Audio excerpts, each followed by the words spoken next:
Andrew. Hey, Alex. What's this? Brains on the Outside. What's that? It's a podcast where we dream up ridiculous businesses to solve the world's issues. That's right. Each week we take one of our listeners' problems and we each pitch a company, product, or service to help them out. And then we bicker about whose was best. Previous ideas have included a truck made of jelly for the safest transport and a pocket microwave so you can make ready meals anywhere. So what you been up to recently, Andrew? That's a really good question, Alex. In the last 7 days since the last Brains on the Outside, so much of my life has revolved around playing Zelda. Oh, okay. I know. So I really try to spend most of my life finding ways I can apply stupid businesses to my real world. There's so much of my brain power is spent doing that, and it's distracting and all to feel that bit of my brain give way to try and do stupid stuff in Hyrule to save Princess Zelda. What's the most outlandish contraption that you have created in the game so far? So the game allows you to build things. You can pick any object up and merge it with another object. So I'm very bad at that. There's people online who are constructing lewd and crude objects. There's so many articles that are like, Link is actually a war criminal because he's building these insane contraptions that can like fly 10,000 feet and break the game and drop bombs on things. That's not what Nintendo wanted from their nice child-friendly game. But I like the entrepreneurial and creative spirit people are bringing to it. I like that a lot. I've not played it yet. I actually haven't finished Breath of the Wild yet. That's a real good one. Yeah. That's a real good one. I really enjoyed it. I got quite far. I think I got to the point where you pull the sword out. Yeah, it's kind of weird because the game, it requires so much creativity and sort of like weird thinking to solve puzzles. And I'm so bad at that. I'm actually really bad at pushing things like that. Really? Yeah. I feel like there's like point and click adventures that also require like strange thinking and like weird ways of approaching problems. Terrible at it. I find that fascinating. I never knew that about you. It all shakes out in this podcast. And all that's left for every other hour of the day is really serious process-driven things. You're an extremely boring man outside of this room. All the fun bits of me is here on mic. Outside is a real doll. So this is the first episode of a new format of the show. This is it. The final reboot. From here on out, forever, this is the format. Over at least 10 episodes. What is the format? The format is we have gone out and we have sourced a problem from the world, as we've done in the past. And this time, we are each going to pitch one idea to solve that problem, right? Yeah. And then we're going to have an actual physical fight about which one is the winner. Fist fight, no knives in this office. That's going to make a lot of good audio content. Hello, Brains on the Outside. This is Julie here with a problem that I would like you to solve for me. So, when you first have kids, they're tiny and cute and you take loads of photos. And you're there for all of their first moments, the first time they walk. Then they start school and you get to go in there and see them in their play or to celebrate with them when they win something. And then as they get older, those moments become less and less. And as teenagers, they don't want you anywhere near them. And they'd rather you didn't turn up to celebrate their successes. So really the question is, how do parents continue to get to celebrate those moments as their children turn into adults beyond graduation? So their first job interview, it's not like you get to see that or get to hear the feedback, or the first time they do a great presentation at work. So yeah, it's capturing those moments. How can we do that? So that was Julie's problem. Thank you, Jules, for contacting us with that. Yeah, it was really good. I enjoyed it. I don't have any kids, but I have lots of thoughts on this.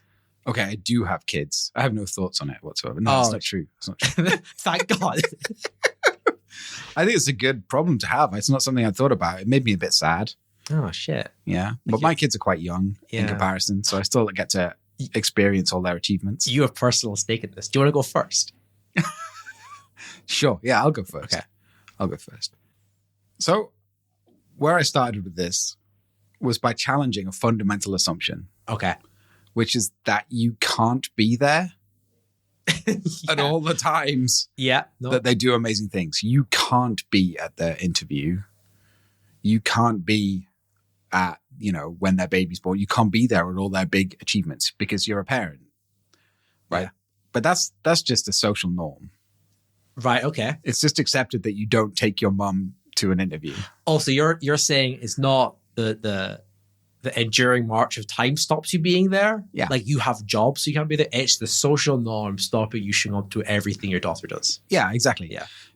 My daughter these days, she's getting to the point where she's getting slightly embarrassed by me a little bit, just a little bit, actually. That's weird.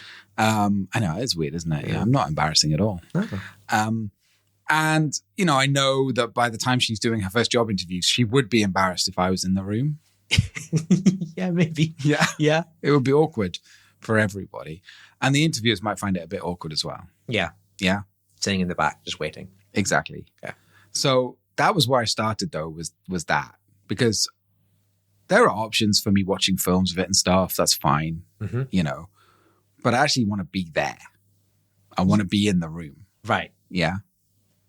So what I'm envisioning is between a combination of a special pair of glasses that just removes me okay. from your view of the world. Wow. Under certain circumstances. Right. And then also a pact between all of the parents in the world. Oh. And all the grown-ups and all the sympathetic grown-ups. Yeah. That actually it'll be okay for you to be in the interview.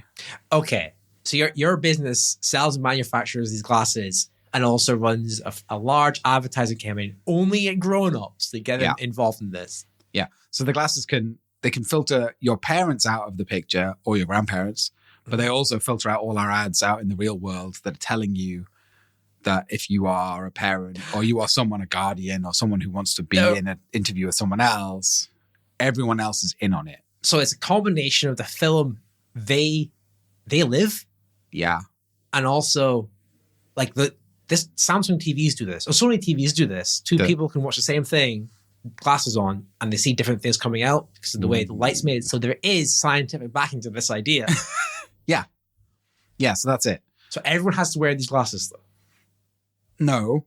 Only the young'uns who don't want to see their parents in the room. So right. I guess there's another advertising campaign, and maybe that maybe I don't know how this works, but I haven't really thought this through. That's okay. There's an advertising campaign. Oh, I know what it is. It's an advertising campaign that's engineered so that only young eyes see it. Right. And that's for really special specs. Okay. That everyone wants to wear. Right. Okay. And we get celebrities to wear them. Okay. Francis Bourgeois and all the other the young people. They love them. Yeah. They love these specs. All right. And then the grown-ups, when they look at the same advert, they just get the thing that's like a big wink. Oh, yeah. Yeah, like, hey. We're all having fun here. Yeah, we're all good. We're all in this together. So, only just the youths have to wear the glasses. So, do the old folks have to wear certain things so the glasses can like filter them out? Oh, I guess so. Yeah. Or maybe you just feed it with many photos of your significant other or anyone else you want to be in the interviews. Pictures. So it's an AI thing. I was going to say that if you did it, so the older generation, the parents had to wear something specific, then you have two markets. You sell to both people. Yeah. Special hat that you have to wear that makes you invisible when you're wearing the hat. There is a huge benefit in that as well because it means that you just give the hat to anyone who you want to go into the room with the interview. So you could actually have 50 people in the interview with you and you don't even know that they're in there. Oh, wait, hold on. Dude, are the kids in on this? Have the kids like, hey, Dad, I want you to come to my interview. Yeah. Put this hat on. Or are you kind of doing it secretly and subverting this? Well, no, because all of the interview panel, I'm assuming, are going to be older. Right. Okay. And they're also going to be in on the joke that the young people don't know that you're in the interview room with them. Right. Oh, that's a really fun space to be for the interviewer, actually. Yeah. So they know you're there, but they have to pretend that they don't know that you're there. Right. Okay. Unless they're too young, in which case, if it's a young person interviewing, then they're wearing glasses and they can't see you either because you've got the hat on. Do you have any plans on how to finance and get R&D funding for this? So the obvious answer is a partnership with Ray-Ban Oh shit, yeah. because they make the frames. Oh, they make ones for Snapchat anyway. Yeah. So that's the Snapchat glasses, but they also the Snapchat filter in there to filter out Shit, Snapchat make filters anyway. the grown-ups. Yeah. Oh, that's how. I mean, this. I don't even think you'd have to trick kids to wear this. I think if you were like, this is the no grown-up specs, I think people would buy that. And then the grown-ups have to buy the Snap hat, Yeah. which is the hat that makes you invisible through the Snap glasses. Right. Okay. There's a lot. This is an interesting space, like for heists and stuff.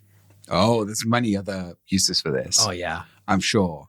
But what you have to remember is that all the grown-ups are in on it. Right. So they know. So unless you're a cool dad who also wears the Snap glasses. No one like that. I bet that'll be really cringe on TikTok. Yeah. Like people are like, oh, check out this cringy dad wearing the glasses. Who do you think he is? Exactly. Yeah. And we all as grown-ups have to be really careful about the hats, because if a kid gets hold of the hats, chaos. they're invisible to all the other kids, and that is a nightmare scenario waiting to happen. Okay. I mean, great plot of a movie though. Yeah. Yeah, really. So that is the core of my pitch there, is that everyone gets all the youngins get the glasses, all the oldies get a hat.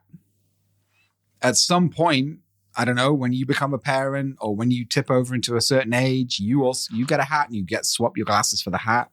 I read an article that was talking about why some people like the military.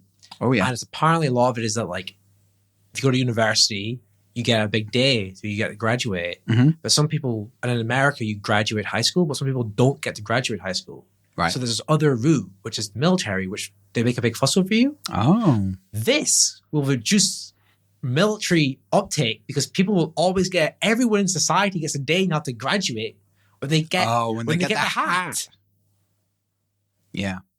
Lots of benefits here. Lots of benefits. It's a weird ceremony, that one, because obviously you are standing alone in the room there. Oh my God. And then you take the glasses off, and you suddenly, when you take the glasses off, there's like suddenly 5,000 other grown-ups suddenly appear who've been all wearing the hat. And then you put the hat on. And that's quite the reveal. I mean, that really is a lot of people making a fuss of you, isn't it? Yeah. You get called up for that. You'd be like, this is underwhelming. There's no one else here. Glasses off. Fuck. Everyone's here. Yeah.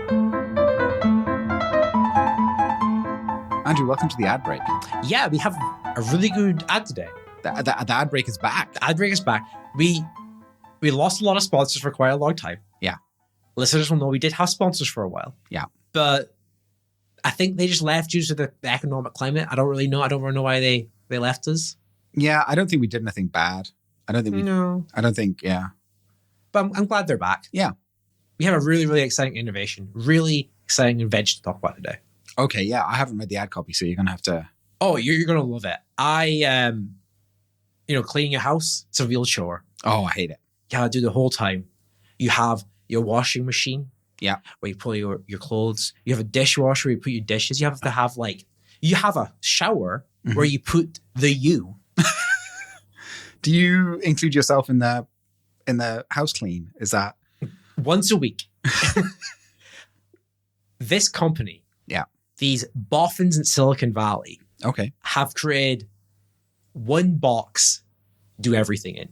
You drop your clothes, you drop your carpets, you drop your car tires if they need cleaned for some reason. You drop everything you own into this one box, your entire body, and it cleans you. 1 hour wash cycle. When it's done, there's a drying cycle, and the conveyor belts out the back take all your earthly items back to where they belong in your house. Wow. Where do you go? You just get dropped out the front. Okay, flopped out the front. Flopped out naked. the front. Yeah. Naked and dry and clean. Sometimes to a hospital, but they're figuring the kinks out with that. I was going to say, because tires and my plates and also some sharp knives and my curtains and me all in the same machine. That's really amazing. What's the safety record like on that? Mixed. Okay. Yeah. But, it's early adopters. Yeah, there's always kinks in these products, and they've admitted that. But, you're getting ground floor in the future of cleaning. That, I guess there's no reward without risk. Exactly. Yeah, and you're getting that massive time boost because I don't know how many hours you spend a week cleaning. I mean, for me, it's like maybe 70, 80 hours. Yeah, you don't come to work a lot anymore. Compressing that down to 1 hour. 1 hour. One intense hour. And at these prices, yeah, you can't really say no. Good. Can it cope with things that require washing at different temperatures? Like recently I bought some pretty fancy boxer shorts. Yeah, fancy. It was about 2 months ago, and I found a hole in them this morning. Shit. And when I wrote to the company and said, can you replace my boxer shorts, please? They were like, what temperature you were washing them at? Oh, they got you. And I was like, at 30. And they were like, we'll replace them, but you should wash them at 20. What? 20? 20? I don't think my machine in the real world goes down to 20. I know. But luckily, this machine, it starts off at 0. Yeah. And it goes up. So it says 1 minute, 1 degree, 1 minute, 2 degree. So at the end, it's 60 degrees and it's pretty bad for you. But only 1 minute. So it's fine. Minute. Yeah. So just 1 minute. You can withstand that. Yeah, you've only got 20 minutes of it being above 40 degrees centigrade. But that seems fine. Yeah. So thank you to our sponsor. Yeah. Wonderful. What are they called?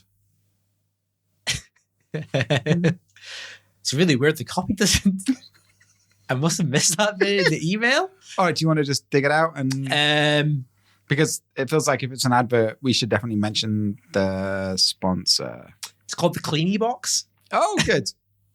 The Cleanie Box 5000, actually. Oh, wow. Because it does 5,000 different things at once. Oh, yeah. Oh, well, I just assumed that. Yeah, I mean, yeah. That's it. That's what it says. Brilliant. So I approached this problem from a slightly different angle to you. Okay. I think, I do agree technology can fix this. Have you ever played the game Tony Hawk Pro Skater 2? I mean, yes, but a very long time ago. Now, if I would assume everyone can, it's kind of a context clue. You play as Tony Hawk, who is a pro skater. Mm-hmm. Now, the skate scene, I'm not in it. I have no idea what it's like. Mm-hmm. But I understand in the 90s, it was kind of a cool thing. Yeah. And people, grinded rails and shit all over the place. Mm-hmm, mm-hmm. And sometimes they went places they weren't supposed to be. Ooh. Now, what I understand now, again, not part of the scene, but I did read an article on Gizmodo, I think. Yeah. That the new skating scene is about competitively flying drones. Ooh, It's quite DIY. It's quite edgy. People are helping each other out. Mm-hmm. When your drone breaks, it's very like DIY. Your friends come together and help you fix it. Yeah. And a lot of it involves the same principles of skateboarding, where skateboarders, Tony Hawkists, the Birdman, they had to go skate in places they weren't supposed to be. It was semi-illegal. To grind those good rails, to do loopy-loops and the big loops they wanted to. They had to go in and not meant to be. Same with drone flying. If you want to get those cool aerial drone shots, you end up having to effectively trespass. So here we have a demographic of people who are really good at flying small mobile recording objects and have no fear of the law.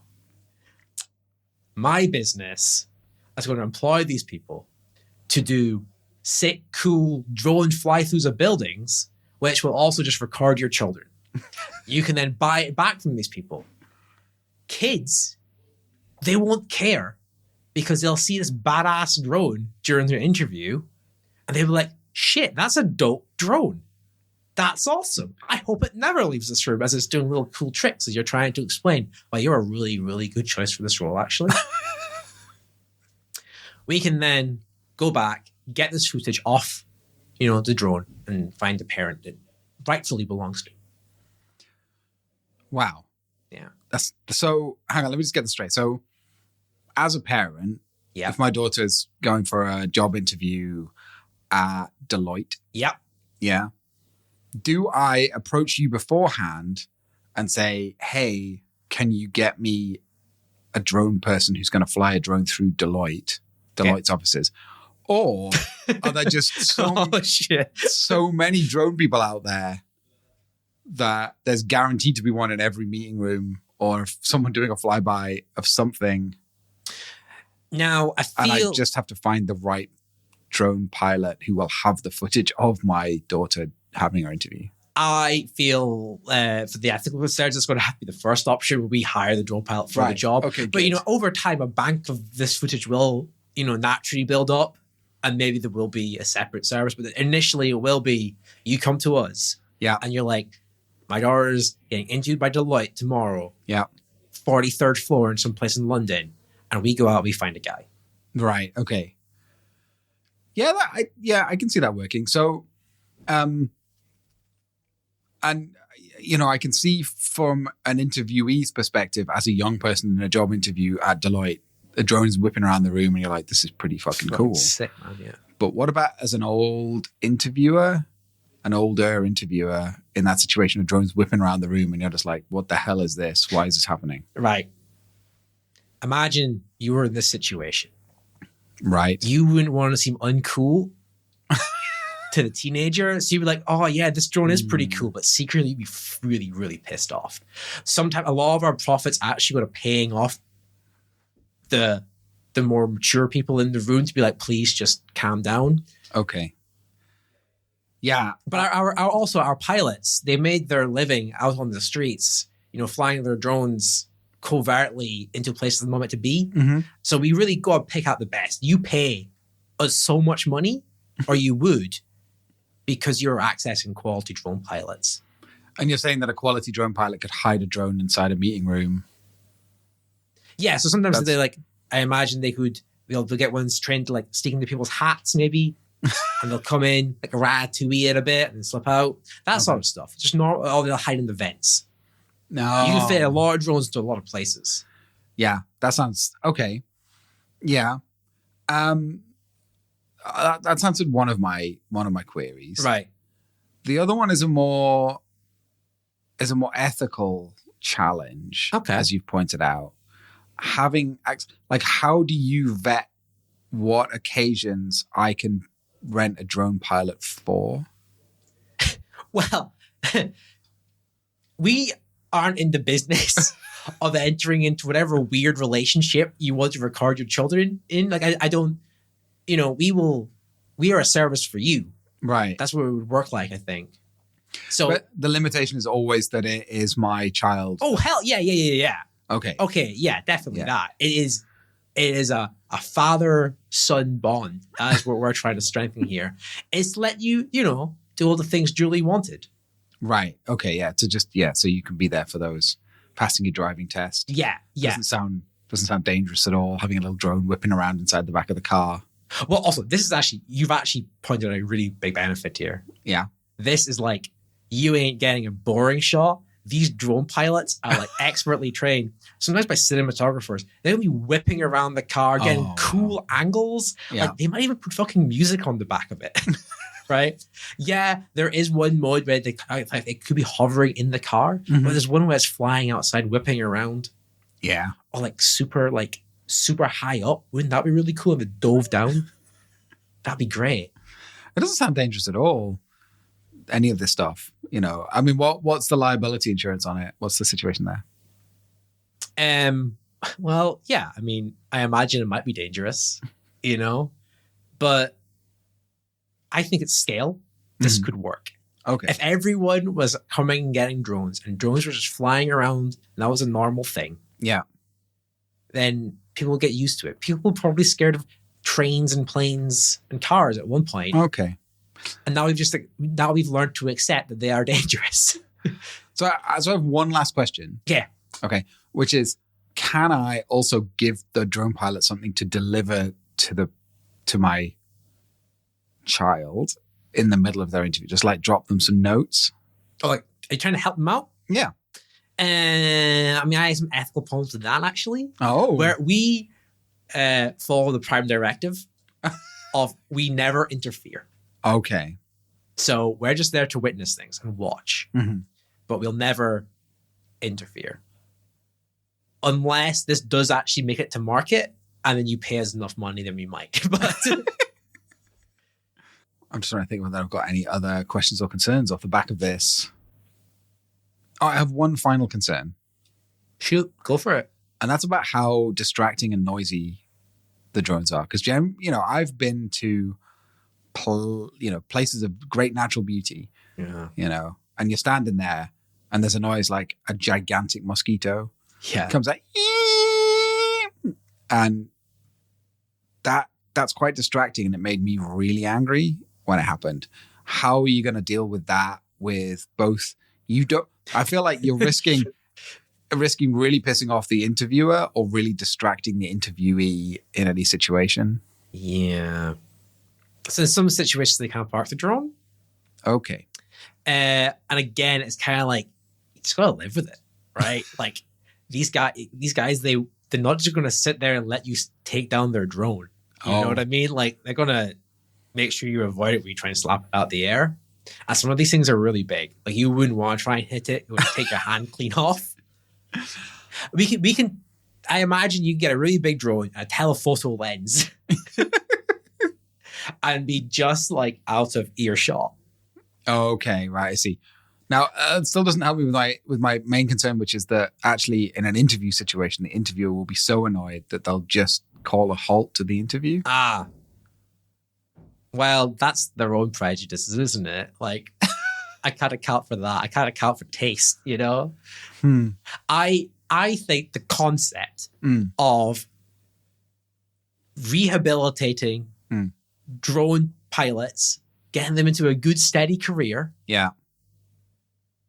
as well as helping parents record moments of their child that they might not see, is a fairly solid concept. Now, actually, just thinking about that, I have one thing that I'm thinking about there, which is, what's that thing in physics? You'll know, as a physics nerd. What's the thing in physics where if you look at it, it stops existing?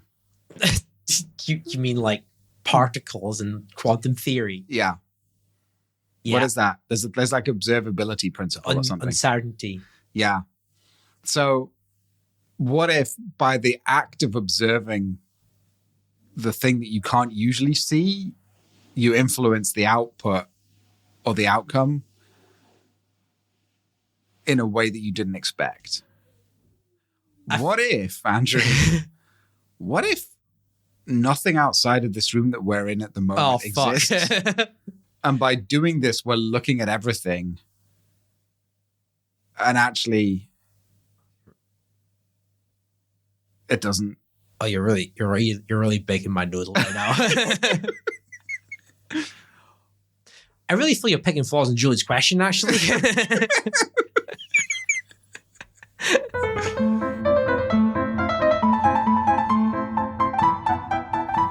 So we reached the twilight of this episode.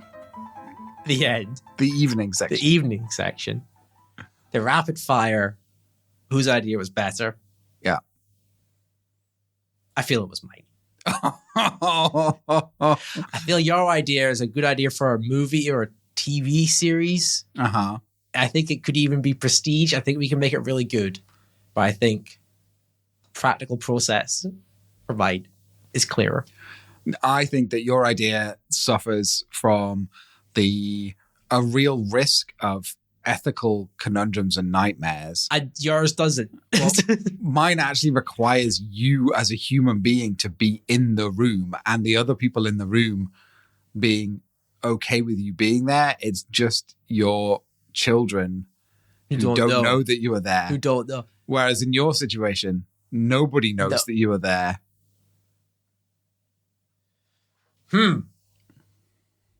At least in my world, the interviewer is in on the bit. They know, they're aware.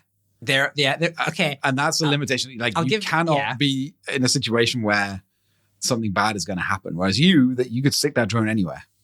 But we're not. Like it's only going to be for parents to supervise their children from afar. Yeah. With a sick drone. Which exists. This could go to market tomorrow. I mean, I'll give you that. Yeah, that could go to market tomorrow. It's true. And the lawsuit would follow really soon afterwards, I don't doubt. Yeah. I just feel there's a big R&D step in your one where it's like, I'm not sure how we're raising that money. I mean, I'll come along for the ride, definitely. Okay, let me attack this in a different way. Yeah. Your idea is possible. My idea is outside brain. Oh, fuck. Does that mean you win? Is that how this works? How do we decide who wins? What if we just ask people to write in and we decide who wins next. That's maybe next it. time. That's maybe it for these uncertain ones. That we can just slowly shoulder this responsibility to somebody else. Yeah. So if an audience member wanted to write in, how would they do that? Andrew, they could email us at our email address, which is brainsontheoutside@gmail.com. What we're really looking for is the problems you're having. A voice note with the problem you're having, or just an email, be excellent. Amazing. And if you leave a review, you'll read it out on the show. Yeah, we will. Yeah. Do you have a final idea? What about edible soap that smells like cheese and tastes like cheese? Oh. And it's actually just cheese? Yes. Keep your brain on the outside. Keep your brain on the outside.